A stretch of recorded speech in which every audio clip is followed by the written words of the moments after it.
രാഹുൽ മാങ്കൂട്ടത്തിനെതിരായ ആരോപണങ്ങൾക്ക് പിന്നാലെ വി.ഡി. സതീശനും ഷാഫി പറമ്പലിനെതിരെയും കോൺഗ്രസിൽ പടയൊരുക്കം. രാഹുൽ മാങ്കൂട്ടത്തിന് വി.ഡി. സതീശൻ സംരക്ഷണം നൽകിയെന്ന വിമർശനമുയരുന്നു.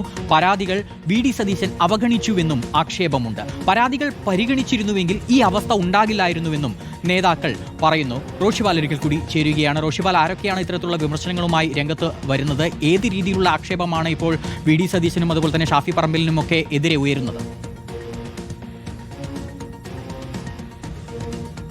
വിനേഷ്, യൂത്ത് കോൺഗ്രസിന്റെ സംസ്ഥാന അധ്യക്ഷനായിരിക്കെ തന്നെ രാഹുൽ മാങ്കൂട്ടത്തിനെതിരെ നിരവധി പരാതികൾ പ്രതിപക്ഷ നേതാവ് വി.ഡി. സതീശന്റെ അരികിലേക്ക് എത്തിയിട്ടുണ്ട്.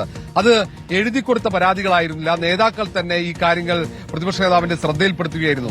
പ്രതിപക്ഷ നേതാവിന്റെ ശ്രദ്ധയിൽപ്പെടുത്താനുള്ള കാരണം കോൺഗ്രസിനകത്ത് രാഹുൽ മാങ്കൂട്ടത്തിന്റെ മെന്റർ എന്ന നിലയിലാണ് പ്രതിപക്ഷ നേതാവിനെ എല്ലാവരും വിശേഷിപ്പിക്കുന്നത്. പ്രത്യേകിച്ച് ഷാഫി പറമ്പിൽ രാഹുൽ മാങ്കൂട്ടത്തിന്റെ മറ്റൊരു മെന്ററാണ്. അതുകൊണ്ടാണ് ഇവർ രണ്ടുപേരെയുമാണ് ഈ പരാതികളൊക്കെ പെൺകുട്ടികളടക്കം ധരിപ്പിച്ചത്. പക്ഷെ പരാതികൾ പറഞ്ഞതല്ലാതെ അതിൽ അവർക്ക് എതിരെ ഒരു നടപടിയും ഉണ്ടായിട്ടില്ല. ഒരു ഉപദേശം പോലും പ്രതിപക്ഷ നേതാവ് നൽകിയിട്ടില്ല എന്നതിന്റെ തെളിവായി തന്നെയാണ് ഇപ്പോഴത്തെ സംഭവങ്ങളെ നേതാക്കൾ വിലയിരുത്തുന്നത്. അന്ന് ഈ പരാതികൾ ഗൌരവത്തിലെടുത്ത് രാഹുൽ മാങ്കൂട്ടത്തിനെ തിരുത്താൻ പ്രതിപക്ഷ നേതാവോ ഷാഫി പറമ്പിലോ തയ്യാറായിരുന്നെങ്കിൽ ഇതുപോലുള്ള ഒരു അപകടം പാർട്ടിക്ക് ഉണ്ടാകില്ലായിരുന്നു എന്നാണ് അവർ വിലയിരുത്തുന്നത്. കാരണം പാർട്ടി വലിയ പ്രതിസന്ധിയിലേക്ക് എത്തി.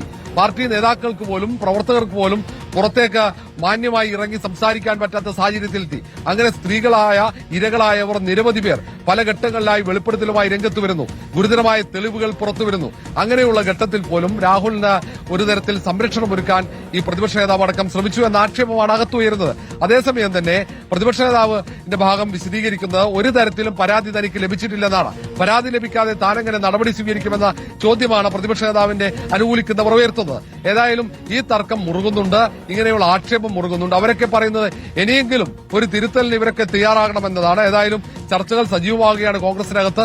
വലിയ അമർഷമുണ്ട് നേതാക്കൾക്കൊക്കെ. മുതിർന്ന നേതാക്കളൊക്കെ കടുത്ത അമർഷത്തിലാണ്. യുവ നേതാക്കൾ ഇങ്ങനെ വഴിതെറ്റി സഞ്ചരിച്ചാൽ ഉണ്ടാകാവുന്ന പ്രത്യാഘാതമാണ് അവർ മുന്നറിയിപ്പായി നൽകുന്നത്.